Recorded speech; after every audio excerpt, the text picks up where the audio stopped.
ঘটনা শুরু ৩০ নভেম্বর শনিবার। ঢাকা মাওয়া এক্সপ্রেসওয়েতে গুলিবিদ্ধ অবস্থায় পড়ে আছে এক তরুণী, পরনে কালো জিন্স প্যান্ট আর লাল কামিজ।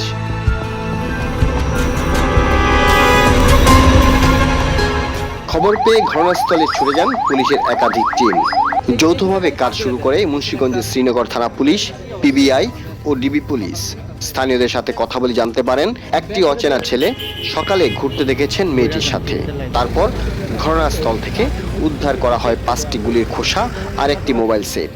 তখন পর্যন্ত পুলিশ এটিকে ক্লুলেস ঘটনা হিসেবে দেখেছেন। এদিকে উদ্ধার হওয়া মোবাইল থেকে যোগাযোগের চেষ্টা করা হয় স্বজনদের সাথে। জানা যায়, নিহত তরুণীর নাম শাহিদা ইসলাম রাফা। 3 বোন, 2 ভাই আর মাকে নিয়ে থাকতেন রাজধানীর ওয়ারি এলাকায়। জানতে পারেন তৌহিদ শেখ তন্ময় নামে তার এক প্রেমিকের কথা।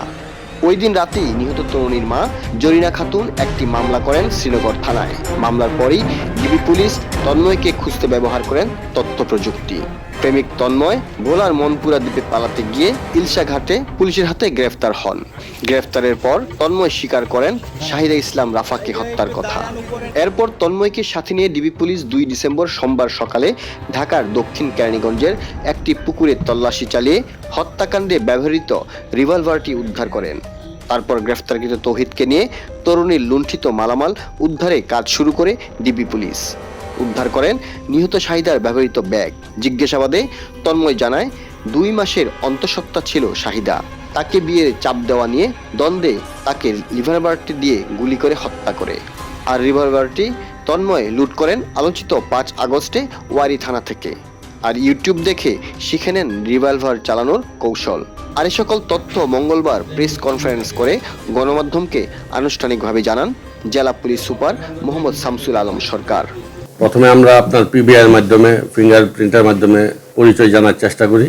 তার ব্যবহৃত একটি মোবাইল উদ্ধার করা হয়। এই মোবাইলে পরে আমরা যোগাযোগ করে ভিকটিমের পরিচয় শনাক্ত করতে সক্ষম হই। তৌহিদ হোসেন তন্ময়কে গ্রেফতারের চেষ্টা করি আমাদের সোর্স এবং বিভিন্ন তথ্য প্রযুক্তির মাধ্যমে। তাকে আমরা বরিশালের ভোলা জেলা ইলিশাঘাট নামক জায়গা থেকে লঞ্চের কেবিন থেকে আমরা তাকে আটক করতে সক্ষম হই। হত্যাকাণ্ডে যে অস্ত্র ব্যবহার করেছিল সেই অস্ত্রটা সে স্বীকার করেছে আমাদের কাছে। গত 5ই আগস্ট সে ওয়ারি থানা থেকে যে লুট হয়েছিল ওইটা থেকে সে সংগ্রহ করেছিল। ওই অস্ত্রটি আমরা কেরানীগঞ্জ থানাধীন এলাকা থেকে অস্ত্রটা উদ্ধার করি।